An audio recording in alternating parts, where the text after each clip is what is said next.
Hey everybody, welcome to Neil Talks. My name's Neil and it's time to talk more QI. This week's viewer request takes us to Series P. It looks like we've got another Gyles Brandreth episode on our hands, which makes me think we're going to be getting some crazy coincidences, a lot of fascinating stories, and just a heap of charm. Because if I've learned anything from my brief exposure to Gyles so far, he certainly brings all of that in spades. I think we also get some Jimmy Carr this episode, but I don't know why we've been steered to this episode in particular. Maybe it's just another episode with really strong guests and a lot of general humor. Maybe there's a particular moment. Only one way to find out. Let's jump right into it. I'm psyched for this one. This is episode 3 from Series P, and it's called Piecemeal. Welcome to a Piecemeal episode of QI featuring pieces, PCs and PC gone mad. Joining me in the safe space are the achingly inoffensive Jimmy Carr. Are we going to have some fun with political correctness in this episode? Should be cool. Committed to impartiality, Sally Phillips. I feel like I've seen Sally before. On message, Gyles Brandreth. And prepared in an area where nobody touches their nuts, Davies. And we've toned down their buzzers this week to avoid giving offence. Sally goes. We're leaning into it. I like it. Oh, this is nice. Giles goes. Jimmy goes. Alan's is very PC indeed. Step away from the car, please, sir. The really super thing about it is that if any of you gets a bonus point, then everyone else gets one as well. So we're all winners. Hurrah. How can you tell if a PC is cut out for the job? Is it PC stands Yes. for police constable, right? making dummy We don't call them policemen that here. Yes. and then deterring criminals by placing them strategically? This is exactly right. So you get points, everybody gets points. You get points, you get points, everybody gets a If card. I finally get points and everyone else gets points as well. I know, life's a bugger. So various people have experienced, honestly, startling results. In 2013, the Massachusetts Bay Transportation Authority Police, they put 2 cutouts in bike rack cages, and theft rates instantly fell by 2/3. Seriously. Yeah. Yes, I know. Sandy's tiny, They've or made that's him deliberately tall. No, he's regular height. No, he's enormous. Let's all get out. No, come on, let's all have a picture with the police. This is a photo you'll never see again. Yeah, hang on a second. yeah. Let's get this up on the Insta. taking a picture of the That's the audience. I'm so sorry. Smiling, everybody. Here we go. You haven't got the policeman in it now. I don't give a fuck about police.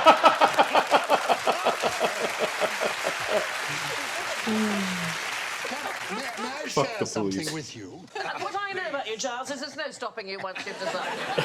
I happen to have made a one-show film about this very subject. Oh, right. And it turns out that it's entirely the eyes looking at you that make the difference. Actually, we could have a cut-out Jimmy Carr and it'd be just as effective. The- That wasn't meant to be nasty. It's all right. Yeah, they're 14 quid, aren't they? Yeah, no, Why? Why are they 14 quid? You can get you cheaper. I mean, that's a ridiculous... I want to be one of those little draft excluders. I want to be one of those. the good news is you pretty much are.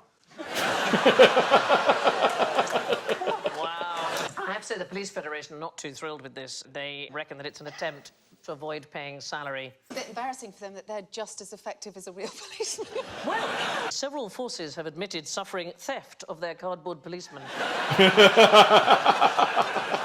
Yeah, that's absolutely a Saturday night drunken escapade. Think how more effective it would be if they had women police persons. That really, when you're frightened of your mother as I am, that would... Or just your mother in a uniform. Hope that doesn't awaken anything. So they did some experiments at the University of Newcastle, and what they did was they put an honesty box in the coffee room so that if you went and had a hot drink, you had to pay for it. Just a photograph of some eyes next to the thing, and then as a control, they swapped it over for a picture with some flowers. And what they discovered with the eyes is that people paid 2.76 times more for their drinks as when the flowers were there. 3 times as much, almost. That's crazy. And it doesn't just work on humans. So the University of New South Wales, they tried painting eyes on the back of cattle, OK, on the rear end. Don't steal my Seems cow? ridiculous. So lions Or obviously don't- ambush hunters, and they sneak up on prey from behind, but they tend to stop, Oh, this scares off lions? and no painted cows were killed by lions, but 3 who didn't have eyes on their bottom were killed. So should we be doing this with our own pets at home? What, painting eyes on them? The part of London where I live now, we Yes. have a lot of foxes. Do foxes kill pets a lot? So maybe what we need to do is shave the cat's bottoms and then paint eyes on them. This Yes. feels like an alibi you're going to use. Who wears the trousers in a pantisocracy? Oh, it's one of those kinky parties where people turn up in either panties or socks. You take a choice.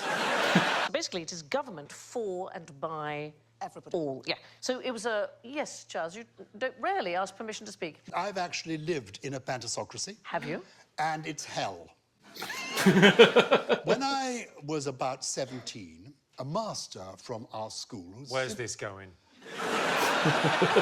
Could go anywhere. subsequently arrested, but that is a different story.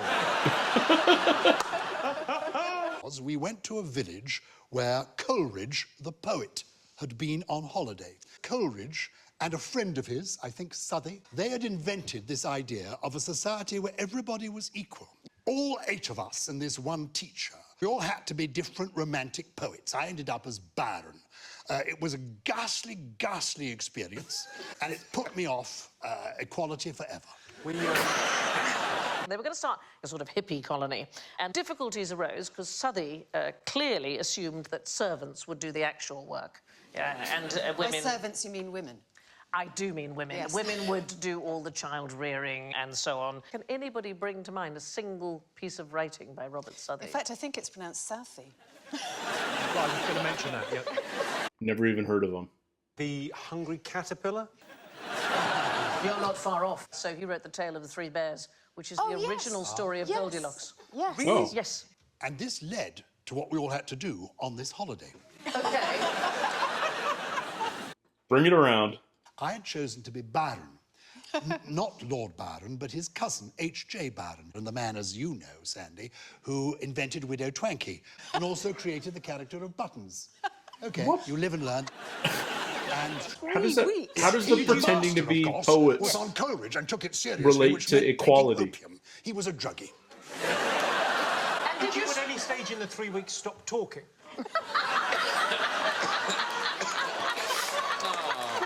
Wow. Just spank them down, Jimmy. Every Christmas we go, we cheer at Buttons, Widow Twankey, we love her, and nobody even knows that this man exists. How did he write just those characters? He wrote the whole show, but I'm cutting to the chase because I don't want to take up too much of No. your time.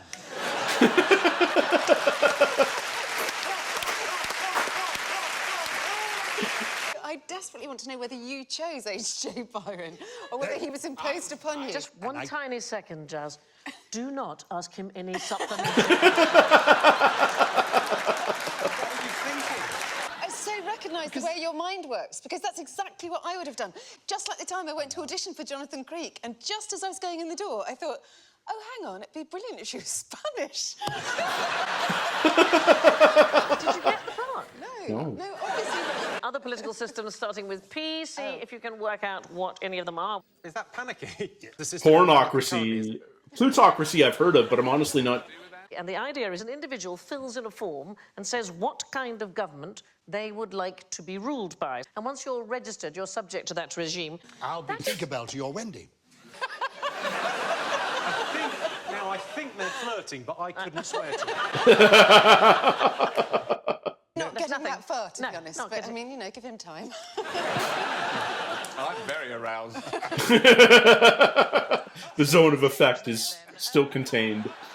Pornography, OK. Have you considered doing this a bit more Spanish? The pornocracy, Yes, the basically government being- of harlots. So it was really? 904 to 964. So there were 12 popes, and they were mostly controlled by a mother and daughter team, as it were, from the Theophylacti family, Theodora and Marozia, and it is known as the rule of harlots. Of course, it wasn't called that at the time. Basically, they're saying if women are in charge, then they must be harlots. Oh. Well, that's not nearly as tittillating.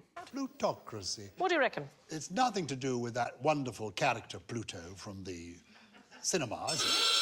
No. For people who are superior. Wealthy people. Wealthy people. That doesn't The make wealthy, them superior, okay. it just makes them rich. Well, yeah. Yeah. But today it is often used as a pejorative, so you might criticise the modern United States, where the legislative process has arguably been captured by Arguably. well-funded interests. It has been. Plutos means wealth. It means wealth. Yeah. And so kratos I rules. should have taken Latin. Autocracy. Parties ruled by parties. Ruled by party. Decisions taken at parties in the kitchen about 2 o'clock. I love that. Just talk your way into the klaxon. China's a very good example. The Communist Party has pretty much a formal monopoly of People's Liberation Army is actually the military wing of the Communist Party, which is an extraordinary thing that the Ministry of Defence has no authority over the army. Name a Greek word with a silent P. Enos. Sigh. Do you mean as in pterodactyl? Psalm and philosophy and... Well, not philosophy. Philip. Wow. The fact is that English speakers dispense with them, but the Greeks do not. There are no silent P's in Greek. All right, so how would they say pterodactyl? Pterodactyl. They would For example, the letter P-S-I, all right, Sigh. that is the single letter there, and we pronounce it sigh, but in Greek, that sound is more like the P-S that we have in laps, so it's ps. What about ptarmigan? You know the bird? Yeah. Why do we think it's spelled in that way? I think I've forgotten how to read because none of this is making any... Do you know what a ptarmigan is? A Yeah. ptarmigan, it's like a little grouse, isn't it? No, it's cheese. You grate it on your pasta. There was a man called Sir Robert Sibbald, and he wrongly assumed that it had been a Greek word of origin, and so he put a P in front of it. There is no need for the P to be there at all. It's not Greek in any way. It is simply a Scottish word that he misunderstood. Do you know that's not quite interesting? It's riveting. It is good, isn't it? He was the very first person to describe what creature scientifically. Is it the blue one? It is the blue whale, yes. Alan knew he was being set up there. That's lovely. Finally. Let's hear your proposals for making pie-eating competitions a bit more PC. I went to an extraordinary pie-eating event. Oh, yes. Of course. Of course. True story. 45 years ago,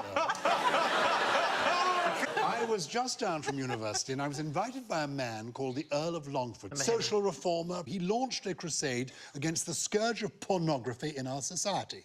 And he formed a committee called the Pornography Committee. I genuinely became the youngest member of this committee.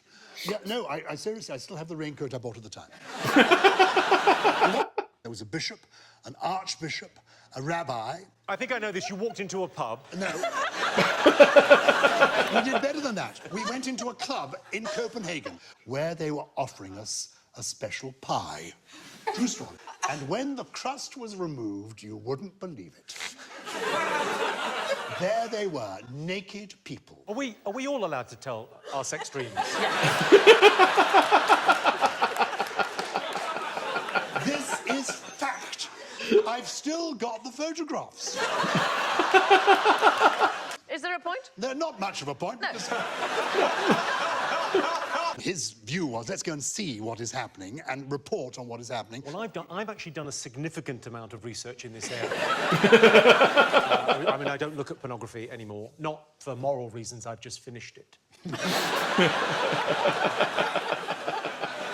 The World Pie Eating Championship, it's been held since 1992, and they used to challenge competitors to eat as many pies as they could. So they eat just one pie as quickly as they can, and a vegetarian category introduced following what was described as relentless pressure from the vegetarian society. Please. Oh, please. It's funny because Alan's vegetarian. Too weak to be too demanding. What I like is the organiser thinks that reduced pie consumption may be responsible for the recession. If everyone eats 2 pies rather than 1, he said, it follows logically that the pie sector of the economy could double in size.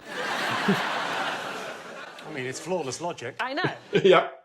In 2007, there were 20 pies prepared for the next day's competition, and they were eaten in a single sitting by a rescue dog called Charlie. Well,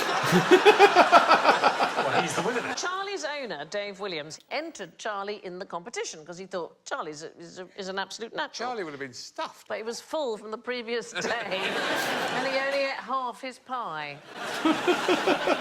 I thought we would have our own pie-eating contest. Shall I give you a few tips? One of the ways you can prepare for the competition, chew gum, get your jaw all sort of nice and relaxed. Cheating would be adding a slug of cough mixture to the gravy. Apparently, it could knock 2 seconds off your time. Oh. Yeah. Oh. Really? Alan, there's your pie. Why is Alan so much larger? Oh, that's a vegetarian one, So of I course. need to ask you officially, has anybody ever earned money from a previous pie-eating competition? I did a voiceover for Quorn. I don't get the reference, but I'm sure it's funny. Oh, is that some cough syrup, is it? She's going to take a bit of pie and then spew it out into that. I know, I've seen her do this before. How did it get so serious? You want us to consume the whole pie? Yes. Go. Okay. Oh, Jimmy. Well, you gotta swallow. Come on. I have eaten a pie that contained a human. What?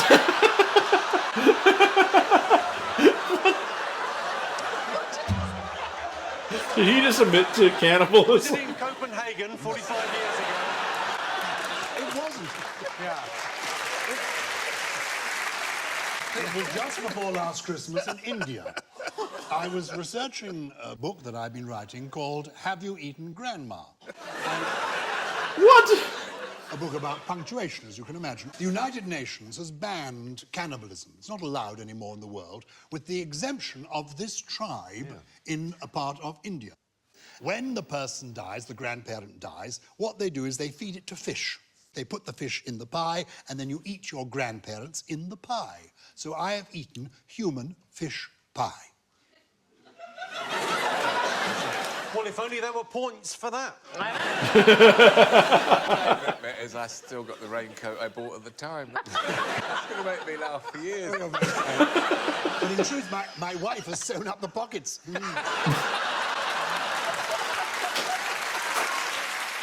Right. What's the pizza-litically correct procedure for eating a piece of pizza? Many years ago, Yes. I was a friend of and knew Fanny Craddock. She was a television chef, a sort of interesting cross between Mary Berry and Jeremy Clarkson. You have to eat it by hand. Yes. And you have to feed one another. It's a fold, isn't it? It's a fold. So the grease doesn't go Yeah. everywhere. Yeah, so what you end up with is a sort of triangular package with all the toppings inside. They don't slip off. That looks exactly like Fanny's.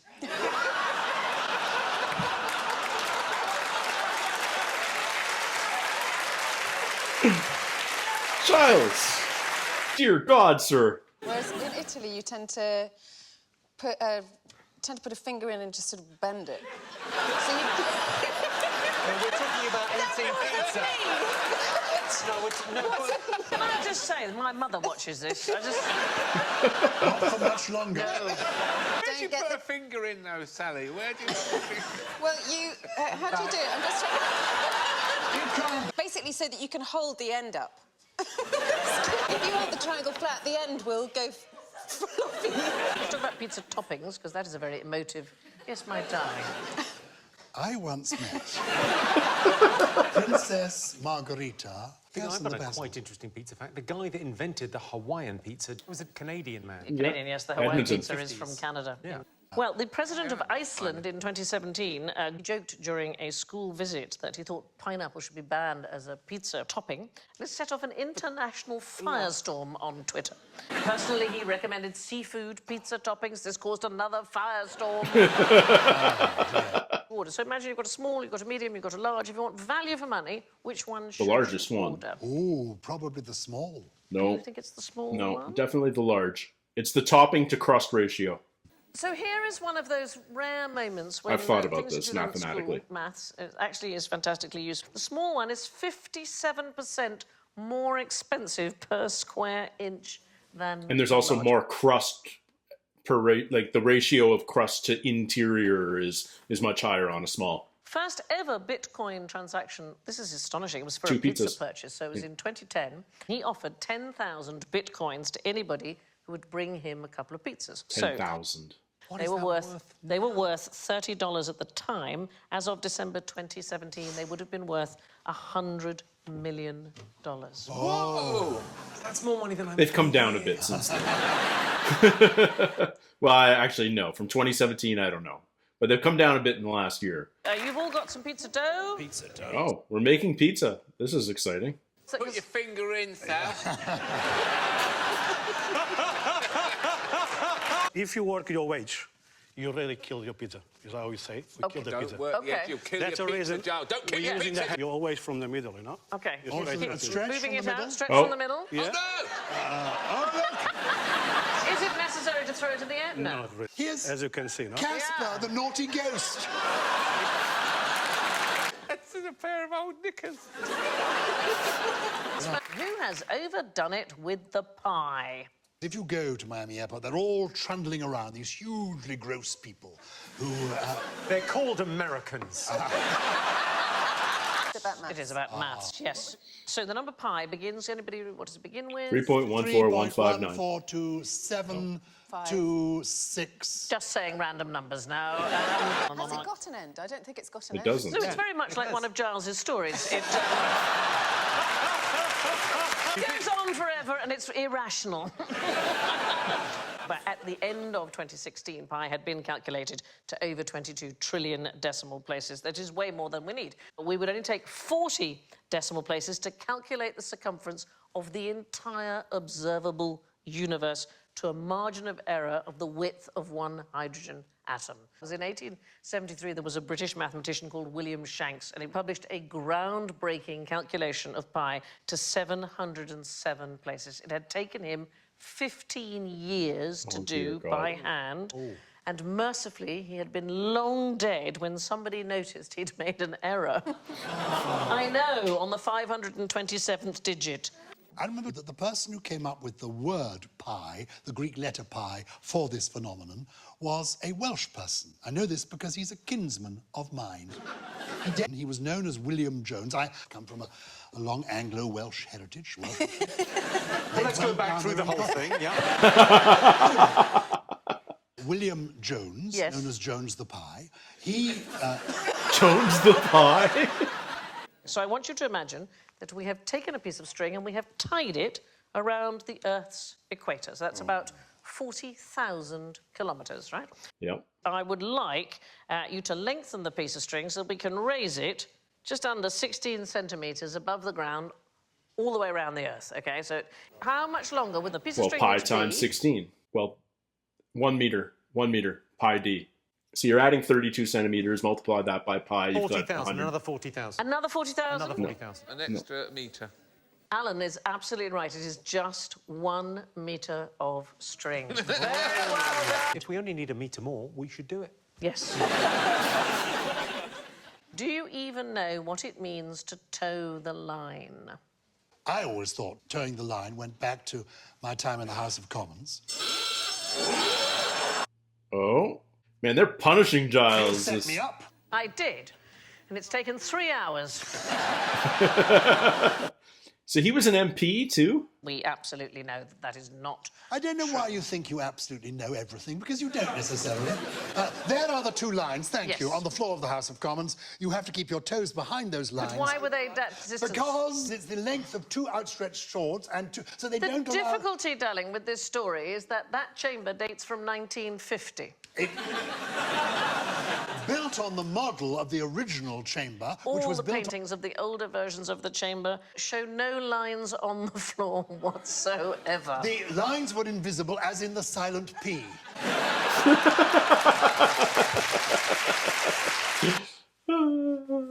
The most likely is referring to getting your toes on a line to get a group of people organised, so to start a race. But the truth is we absolutely don't know, and I'm sorry we did set you up there, Giles. Yeah. Okay. We all know about being hung and quartered. What does drawn mean? It means being disemboweled. Oh, that's what I would have thought. Did they do a little sketch?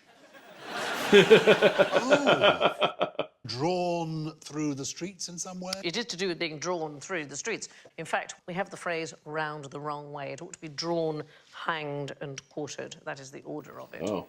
They used to behead them as well. You could be hung, drawn, quartered, and then beheaded as well. Well, that would be for quite a serious offence. Yes, No. that makes sense. And then your testes would be made into a desk toy. I want one of those. Captain Nemo's submarine was called Nautilus. How many leagues under the sea did she dive? Not very at all. 20,000 leagues. No, that's how far she traveled. Definitely did. But she Definitely did. Definitely did. 20,000 leagues under the sea. Have you read it or seen the film? I've seen the poster. Because a league's like 3 miles or Leagues something, isn't refers it? to the distance that they travelled and not the depth. So 20,000 leagues would be 6 times the diameter of the Earth. Why say the diameter? Why not say the circumference? That The makes greatest so much... depth that is mentioned in the book is 4 leagues, that's 16 kilometres, but the deepest part of the ocean is only 11 kilometres. It's known as the Haddle Zone, and more people have been to the moon than have been to the Haddle. So how many people have been down there? 3. When they come up, they're like Lego minifigures. It's what happened to me. I used to play basketball for a living.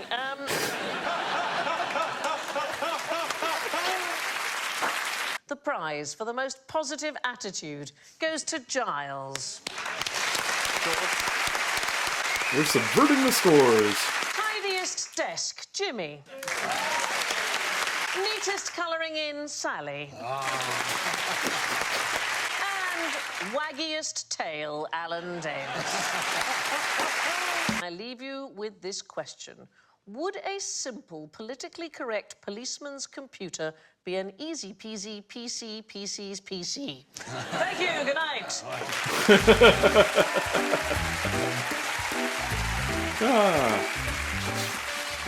Giles didn't disappoint. That's exactly what I want from him from now on. He's such an entertaining guest for this show.